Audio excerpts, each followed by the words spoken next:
We begin with South Africa and see what's happening on the front page of the Sowetan. On the front page of the Sowetan this morning, the big story, of course, is talking yet again. For the longest time, the conversation was a lot about Thabo Bester. I wonder if that will make the front page. But we have Eskom as one of the big stories this morning. And it says, Eskom's costly grave deal.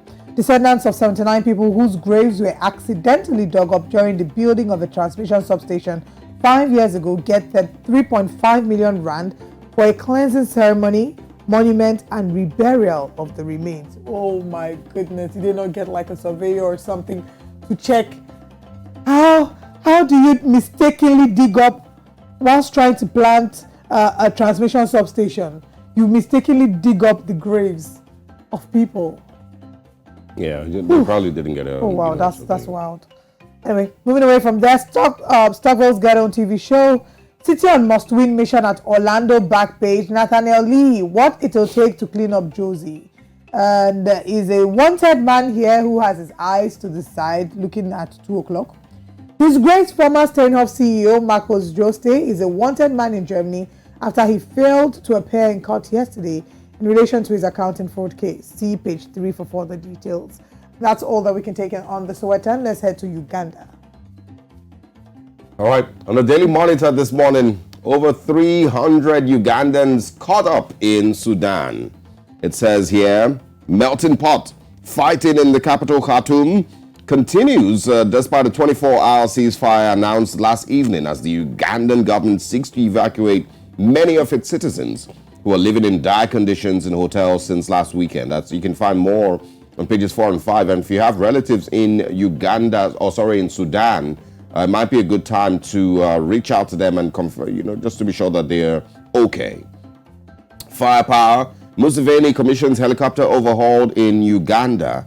And we can also find here, family claims Muhakanizi Liantonde burial ground. KCCA seeks 100 billion shillings for city roadworks. Ebola series, how battle with Ebola virus left man with severe memory loss. That's on page 23 of the Daily Monitor this morning. And just one story I think we have left on the Daily Monitor, top of the screen. Suspect 4, Nandutu, finally detained over iron sheets. It's an ongoing probe over, an iron sheets controversy or crime that we've been talking about in Uganda in the last couple of weeks. But of course, we've seen more and more people being sent to prison for that fraud or for that crime. These are the stories on the Daily Monitor this morning. And we move away from Uganda now. Yes, and let's come to Nigeria, West Africa, see what's on the front page of the Nigerian Tribune. And the big story this morning says, INEC seeks prosecution of Adamawa REC, writes IGP SGF. Court declines to hear Binani's motion against INEC, queries jurisdiction. IGP removes Adamawa CP, drafts Gombe CP for completion of poll. Atiku, PDP governors congratulate Fintiri. Subsidy removal, best economic decision to reduce Nigeria's debt. And this is according to LCCI. 8 kidnapped female students of Kaduna school escaped from terrorists' den. Posers and dead stowaway discovered on Lagos KLM outbound plane. Oosh. Oh wow. Posers on dead stowaway discovered on Lagos KLM outbound plane. Aviation workers give federal government 7-day ultimatum. What does this mean? So between now and 7 days. So you have 7 days if you've not traveled. To actually travel. Yeah. Hey! Hey! Goodness gracious. Okay. Heavy security presence at Lagos Airport on page 4. Court sacks park managers, reinstates RTEAN in Lagos. Search for Shawwal moon tomorrow, Sultan tells Muslims. At the top of the paper, court voids Ararume's sack as NNPCL non-executive chairman. Abure gets 12 months extension as Labour Party NEC suspends Apapa 5 others. And final story this morning, with 32,073 votes margin, Fintiri floors Binani. INEC declares him Adamawa governor-elect. That's all the story we can take on the front page of Nigerian Tribune. Let's move away from the Nigerian Tribune to The Nation. We're still in Nigeria on The Nation newspapers. INEC, IG, Hammer, REC, CP as court halts Binani. Fintiri is Adamawa governor-elect. Of course, Binani says, I didn't pay 2 billion naira bribe. Court clears ASCSN president of human trafficking charges, and also aviation unions threaten indefinite strike as negotiation begins. LPNEC sacks acting chair, Apapa for others. NWC tenure extended. We could also find NBA 6 release of its abducted ex-president Wale. I heard about that yesterday. Really sad story of a kidnap of a former NBA president, Wale. 84,000 candidates sit for rescheduled mock UTME. That's on page 28. And also DMO report, Nigeria defaulting in Chinese loan repayment. Good morning. And finally, court voids NNPC Limited's board's decisions in last 15 months. Ararume reinstated awarded 5 billion naira damages.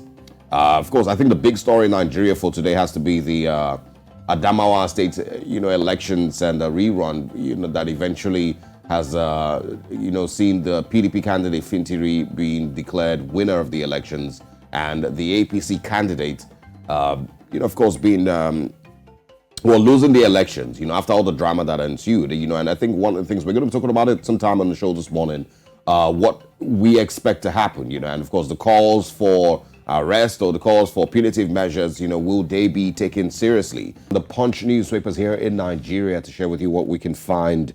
It says the Fintiri floors Binani. INEC takes REC's case to Buhari.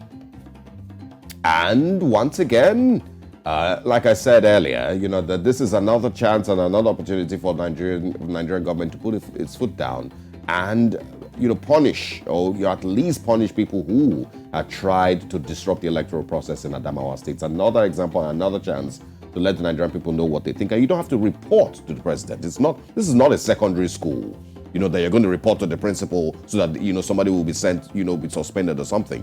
There are laws that have been put in place by the Electoral Act and by Nigeria's judicial system. You don't need to report to President Buhari. Right. It's embarrassing that I'm even reading this. Fintiri polls 430,861 votes to defeat APC candidates and 13 others. PDP supporters jubilate. I didn't pay 2 billion naira for declaration, says Binani, as court rejects request to stop results.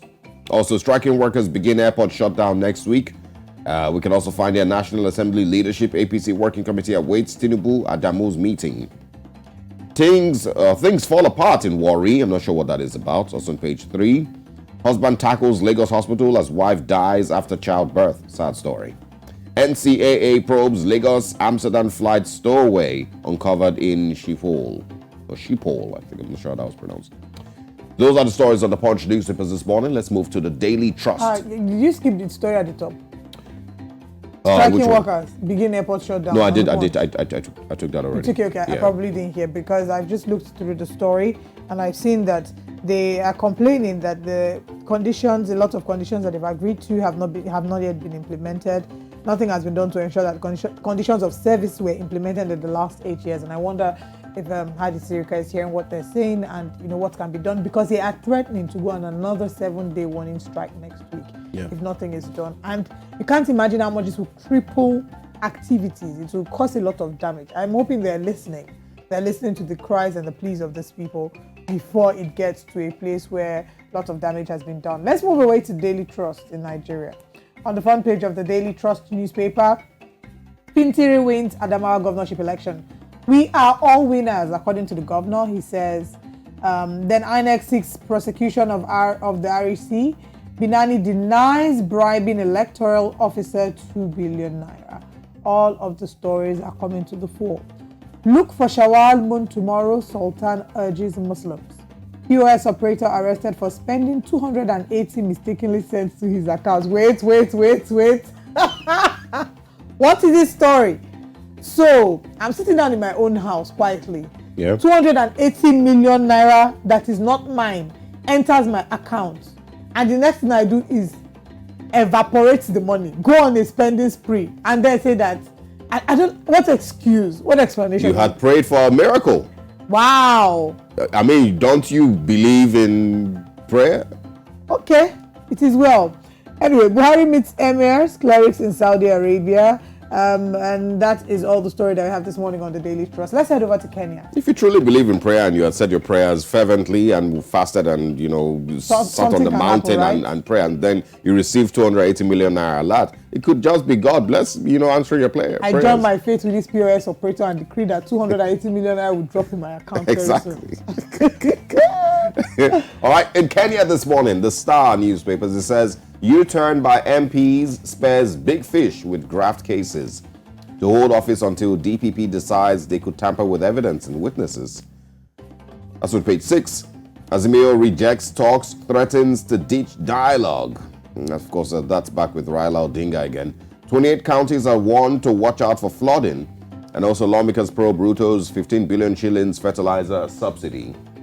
To heaven by starvation. Good news. Doomsday cult unmasked with shocking tales. We spoke about this yesterday, pages 4 and 5. And, I said that it's not the first time we're seeing religious cults, of course, carry out activities that end up in the death of some of their members, and I spoke about Jonestown and Heaven's Gate, some of the most popular ones, where I think in Jonestown about 900 people lost their lives. I think Heaven's Gate also had hundreds of people killed because they were following the directives of their religious leader, their church leader. It's not the first time, and so unfortunately, it has happened here on the continent. I don't think it's also the first one in Africa. We also had seen people like the likes of Reverend King, and how their members were so drawn and so loyal to whatever it is that the pastor was had ordered. But these are the big stories. Just to quickly mention, we're going to go on a break. And of course wrap up the newspapers for now. We are back to our top stories after this break here on Breakfast Central. And of course these conversations continue. We're going to be talking about Adamawa State and the latest news from that election right after, of course, when we get into our top stories this morning.